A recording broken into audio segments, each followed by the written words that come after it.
การที่แพทย์สมัครให้ขึ้นสูงให้ลูกขึ้นในระบบครับ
เล่นนักศึกษาต่อเนื่อง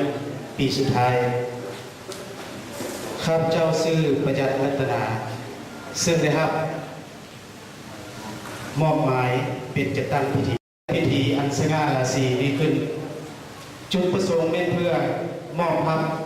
ประกาศนียบัตรให้แก่นักศึกษาปีสุดท้ายประจำสมเพียร 2015-16 เข้ามาเป็นเกียรติในพิธีมีท่านผู้สอนเพชรละวันคณะประจำพระแขกห้องเจ้าแขกแขกวิจันทร์ก็ให้เกียรติกับห่วง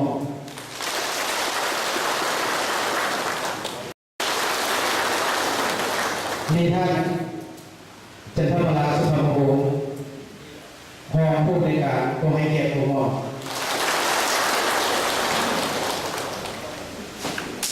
มีท่านอุทัยภาสวัสดีคณะบริการก็ให้เกียรติของผมมีท่านคุณภูมิธาคณะบริการก็ให้เกียรติของผมมีท่านอินโทรวิเลศารรองหัวหน้าแผนกศึกษาธิการและกีฬาแพทย์วิจัยก็ให้เกียรติของผมมีท่านทองพ่อวิเลยทองห้องผู้บริการที่ทะเลที่เป็นประจำของเรียนของเราเพราะนั้นยังมีแค่ความค้างที่เขาห่วงเส้นนายบ้านเป็นเรือโรงเรียนมศบ้านเกินโรงเรียนประถมทงคำนักศึกษาสเวียดนามและบรรดานักศึกษาต้นเรื่องก็ให้เกียรติของเรา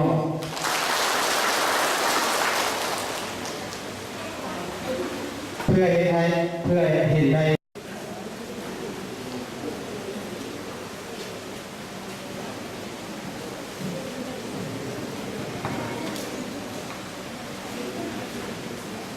ห้องเรียนทาง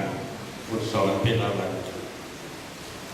คณะประจำพรรคแขวงของเจ้าแขวงเขตวิจันทร์ที่เคารพนับถือเรียนทางอินโทรวิเดสารของคณะแผนกศึกษาธิการและกีฬาแขวงวิจันทร์ที่เคารพนับถือเรียนทางทองรอวิเลยพรห้องผู้อำนวยการโรงเรียนเทคนิคแขวงวิจันทร์ที่เคารพนับถือบรรดาสหายในคณะอำนวยการทุกท่านที่เคารพนับถือบรรดาทางแขกผู้มีเกียรติจากกรมกองอ้อมค้างบ รรดาโรงเรียนมัธยมประถมสาธิตในบ้านกันเหนือที่เคารพนับถือนักศึกษาต่อเนื่องทุกท่านที่นับถือหักแพงข้าพเจ้าขออนุญาตตามหน้าทางคณะกรรมการโรงเรียนขึ้นผ่านวัสดุการก่อสร้างครูเนาะระยะพักสิ้นปีเรียนดังต่อไปนี้บทสรุปการจัดตั้งการเรียนการสอนครูอนุบาลครูประถมและครูมัธยมชั้นสูงต่อเนื่องภาคใต้โซเทีย 2015-2016 โดยได้ทำการมอบหมายจากกระทรวงศึกษาธิการและกีฬาครูดังรายละเอียดต่อไปนี้ 1. สภาพการทำการศึกษาการทำการศึกษาโดยรายมาจาก3หน่วยภาคกลางคือแควงจันทร์แควงไซสบูรณ์และแควงบนคำไซมี50 คนยิง50 คนมาถึง2016มี50 คนยิง50 คนประถมชั้นสูงเริ่มเรียน104 คนยิง49 คนพอด2016มี110ครูอนุบาลชั้นสูงชุดที่1เริ่มแต่ส่งเรียน2014เพิ่งส่งเรียน2016ได้สร้างตามระเบียบในทั้งหมดสอบเสียที่มี50 หน่วยกิจครูมัธยมชั้นสูงชุดที่3เริ่มส่งเรียน2014เพิ่งส่งเรียน2016ได้สร้างตามระเบียบต่อเนื่องกำหนดโดยกรมการครูนำใช้เวลาเรียนทั้งหมดสอบเสียนี้มี80 หน่วยกิจข้อ 3 ผลได้ทำจากการแข่งขันในการสอนสร้างหนึ่งด้านการเมืองตัวปฏิบัติเดียวในที่เป็นครูวางรอมีคุณสมบัติเพียงพอพร้อมแล้วที่จะออกปฏิบัติหน้าที่เป็นงานตามพระบทบาทของตนในแต่ละท้องถิ่นต่างๆที่ตนสังกัดอยู่ด้านวิชาเฉพาะด้านนี้ครูอาจารย์ในการเก็บเอกสารเลยรายวิชาที่ตนเรียนสอนคิดสอนและประเมินผลตามหลักสูตรกำหนดครูอนุบาลชั้นสูงทั้งหมด50 คนยิง50 คนเชื่อได้กี่%100%ครูประถมชั้นสูงทั้งหมดรวมมี104 คนยิง49 คนเชื่อได้กี่เป็นเปอร์เซ็นต์100%ครูมัธยมชั้นสูงทั้งหมดรวม129 คนยิง50 คนเชื่อได้กี่เปอร์เซ็นต์100%เวลาในการก่อสร้างมีจำกัดเพราะเป็นหลักสูตรเรียกว่านักศึกษาจำนวนหนึ่งยังมีความฟุ้งซ่านในการเรียนซึ่งสังเกตได้จากกระบวนการเรียนย่อมมีสาเหตุมาจากความอาวุโสแบ่งปันควรเป็นครูสอนครูอาจารย์ควรเอาใจใส่พัฒนาตนเองด้านวิชาเฉพาะพัฒนาด้านประสบการณ์และวิธีประเมินผลเพื่อให้การสอนแบบเร่งรัดมีประสิทธิภาพดีขึ้นผ่านไปด้านการอ่านบทสรุปในการก่อสร้างครูสุดีเนาะทางสุดีก็ใช้ก่อนจะสุภาพอีกแก่ภาษาสิ่งใดก็จะได้พัฒนาก็ขอบใจ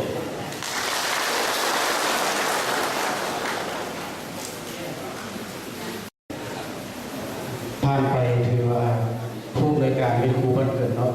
ได้ผ่านบทสรุปสุดเทียนทั้ง3สุดเทียนและเพื่อเฮ็ดให้พิธีในวันนี้มีความหมายความสำคัญฉันต่อไปขอเรียนเชิญ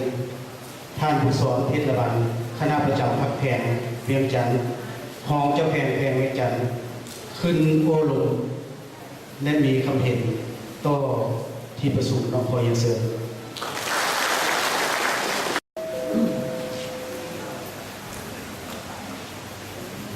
ขอเรียน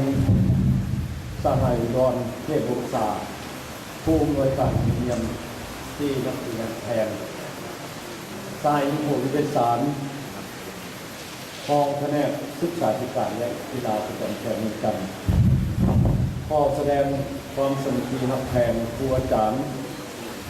องค์การปกครองท้องถิ่นตลอดนักศึกษาที่มีนามมาห่วงในปีนี้มื้อนี้ข้าพเจ้ารู้สึกเป็นเกียรติและภาคภูมิใจเป็นอย่างยิ่ง2056 ข้าพเจ้าขอถือโอกาสนี้ฝากความยืนยันทำข่าว ความสมัครีหักแพงอบอุ่นและสนิทสนมมายังบรรดาพามบรรดาสหายตลอดวันนักศึกษาทุกส่วนนาณโอกาสนี้ด้วยขอชมเชยบรรดาท่านบรรดาสหายที่นับถือหักแพงสำหรับปีนี้พวกเราได้ฟังการผ่านบทสรุปทุกเรียนจากคณะรับผิดชอบไปแล้วเห็นว่าตลอดระยะเวลาดำเนินการเรียนการระเบียบวินัยตอนนี้ทางคณะมีการมีเรียนผู้ราชการบริเอาใจใส่ทุกพื้นท่านภาพความมุ่งหน้าถ่ายทอดความรู้ทางด้านเทคนิควิชาการเป็นการนักศึกษาทุกคนขอได้ตั้งหน้าทุกคนรอล้อมตัวเองเอาใจใส่ท่ามกลางถ่ายทอดรู้เรียนจากผู้ราชการและประสบการณ์เรียนตามหลักสูตรจากในนักศึกษาที่สำเร็จการศึกษาตามโครงการการเรียนทางการฉะนั้นอีกหนึ่งในการสมาชิกนี้เราเจ้าตามมาคณะพักองค์การปกครองอีกหนึ่งขอแสดงความน้อมรับสุดเฉยที่งานได้ใส่สนะมาให้พวกเราขอบคุณดังที่พวกเราดูนั้นแต่ละว่าฉะนั้นบรรดาประเทศค่อนข้างหรือว่าประเทศอยู่ในโลกนี้อยู่ในบางมุขศาสตร์การพัฒนาอย่างเอาจริงเอาจังเราเฉพาะอยู่โซนเราพวกเราทางรัฐบาลพวกเราอยู่ในบางมุขศาสตร์การพัฒนาเศรษฐกิจสังคมเพื่อลุกพ้นออกจากภาวะด้อยแต่ถ้าอย่างนั้นทุกเราต้องมีความรู้มีความสามารถมีคุณสมบัติมีสุขภาพแข็งแรงมีระเบียบวินัยมีแบบแผนการเฮ็ดเวียกและมีความสีวิไลทางด้านจิตใจเราเรื่องนอนบนเตียงออกลายประเทศที่มีความก้าวหน้าดูพวกสหายไปทัศนะหรือว่าเป็นไปทอดถอนบนเตียงประเทศญี่ปุ่น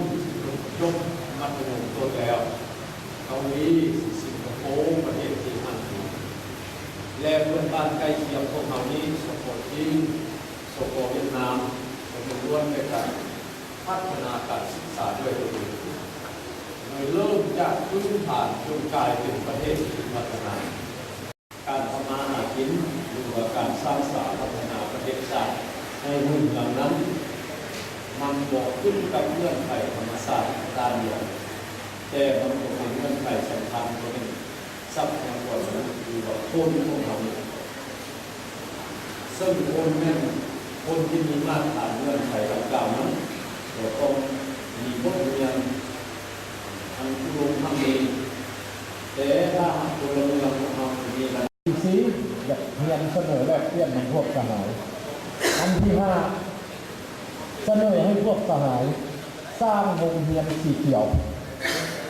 โรงเรียนปลอดยาเสพติดรีดเลี้ยงกันลิ้นกินปุ้งเฟือยลิ้นการพนันการประคตการเงาพอนับตั้งแต่ยาเสพติดนับตั้งแต่ที่รถกวนเมืองนี่ข้าพเจ้าก็สนใจอยู่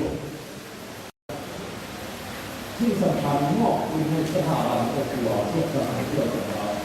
คือเป็นมอบให้เป็นในครูมอบให้เป็นการศึกษาสถาบันครอบครัวมันที่รถมันใช่พ่อต้องแม่ต้องต้องข้าวให้พ่อให้แม่สร้างสิ่งต่างๆว่าอะไรอันที่5มันขอให้สร้างเรื่องสีเขียวเรื่องก่อนแบบนี้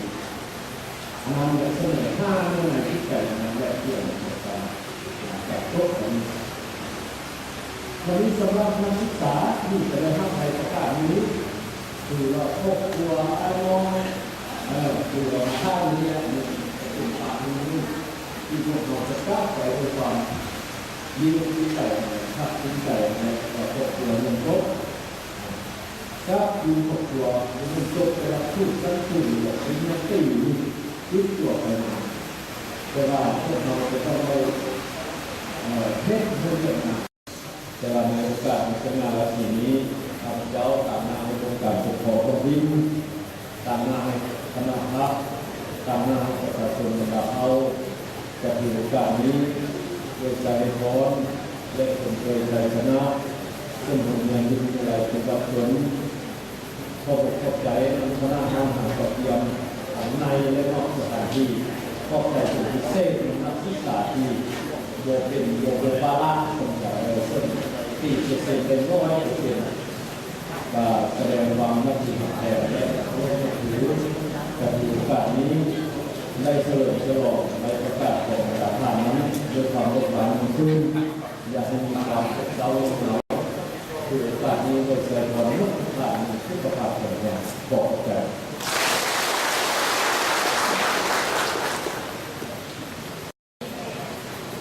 เพื่อให้เราของทางถึงนำไปขยายก็ไปขอเรียนเชิญตามห้าให้แก่นักศึกษาปีสุดท้ายประจำสมเด็จ2015-16ขึ้นมาคำว่าขอเรียนเชิญคณะประธานทุกโลกและนักมืออย่างสูงประธานแขกที่นับมือประธานท่านผู้จัดคณะนักศึกษาทุกคณะที่นักแห่ทั้งหลายข้าพเจ้าตามหน้าให้แก่นักศึกษาคนหนึ่งปีสุดท้ายประจำโซเชียล2015-16มีความรู้สึกภาคภูมิใจ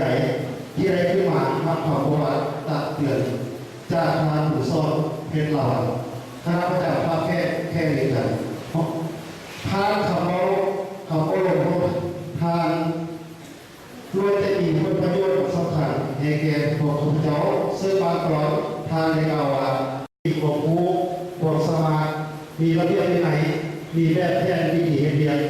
ดำรงชีวิตด้วยความปลอดภัยบริสุทธิ์สัตย์ซื่อปฏิบัติการศึกษาตามสร้างลักษณะหาระบุก็คำว่าสำคัญของทางพวกข้าพเจ้าจะนำไปปฏิบัติทันขยายให้ปรากฏผลเป็นจริงและข้อปฏิญาณว่า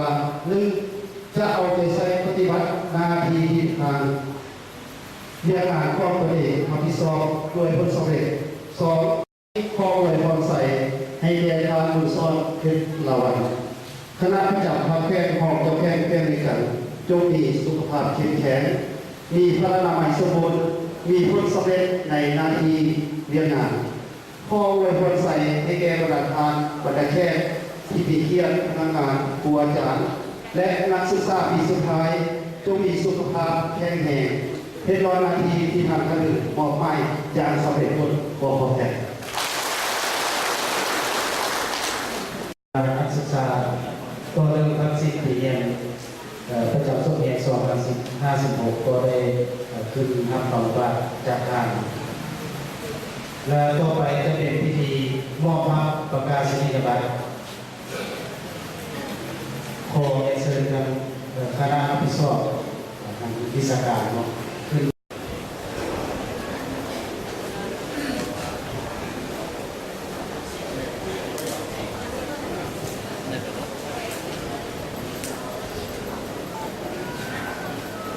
นาจีเจอรี่ดีโลยุงทองโกพระจันทร์ยุงมีนาโตหมอนแก้วพิมพาภูสีอัคราเพชรนาวันทาลุแสงคำสีริทอย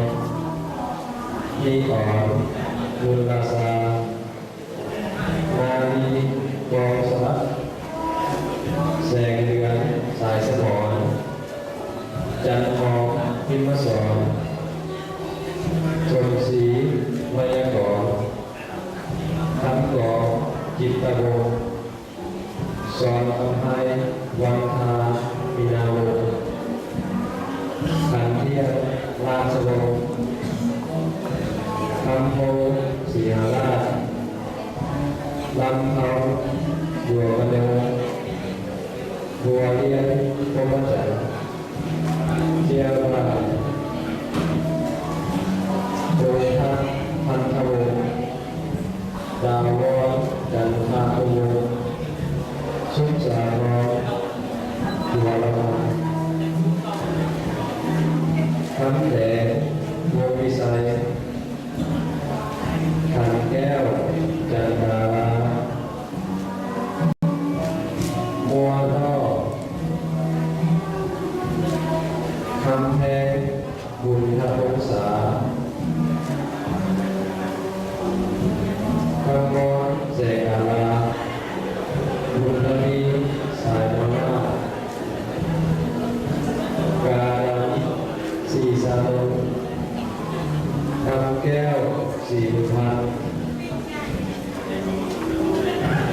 วงเทสิวองเค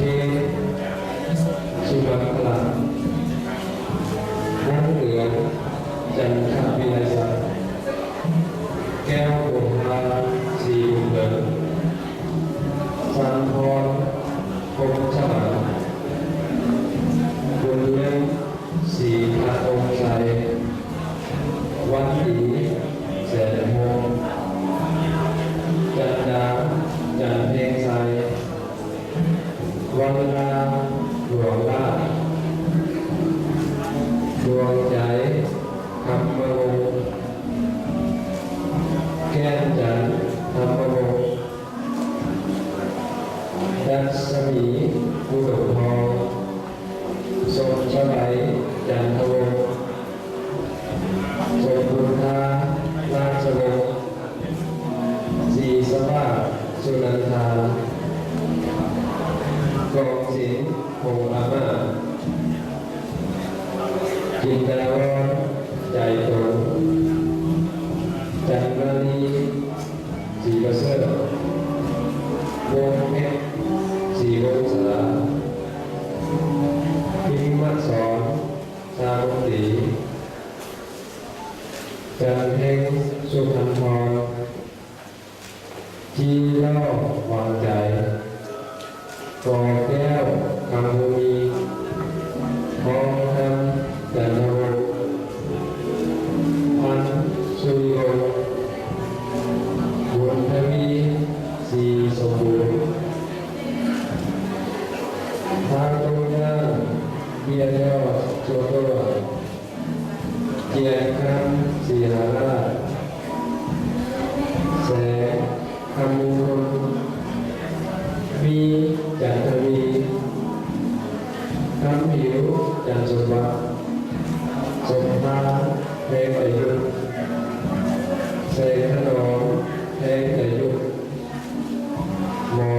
สุริศักดิ์คำเพียรบางสีบุญเพิงแสงอุทัยนนท์มีใส่มนไทยวันแก้วเวลาพรสารวีวิไลพรบุญมาเลิศไม่น้อยคำมีใจทรงแก้วสีไทยว่าธรรมบทบางช่องนันมโหเขียนจันสีตะวันบุญตาบัวพันคำใจพันธโมดีให้ชัยสารบุญจันทร์สีบุญมีคำแสนมณีหงส์อาลิสาเยียเซกุยายคือส่งเยียรากายาคุณคอยทำปาใสสีน้อยแก้วเมืองแสงเซนเนอร์วาเนอร์ชัวนา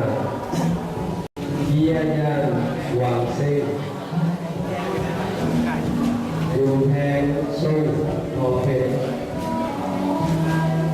หาเปล่าย่างเยียนเข้าเลี้ยงย่างตาเธอเวียนใจ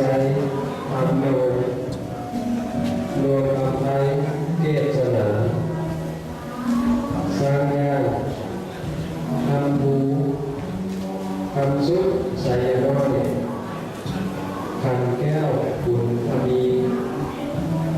ไม่ได้บุญนาอ่อนจอมบุญองศาบุญมีมันมีวงลำไทยดวงใสบัวดำจุฬาโลทองสะหวันแก้วอมรสุนารีพิมพ์สอนสุนี จันทร์ธรรมวงศ์แสงมณีจันทมีไสยมองคำธรรมโอสุภาพรกุโลจันทร์มีล่อไซโยล่อจันทราพิลาโนพจนาพิมพลังวันดีพิมพลังอาภุรัตน์ไสยโยแววตาบัวแสงขจันทร์ทองยิ่งบุญนิยมมีเพื่อเจริญเทียบเต้านอกจากเล็กเศร้าอียาเธอดีจ้า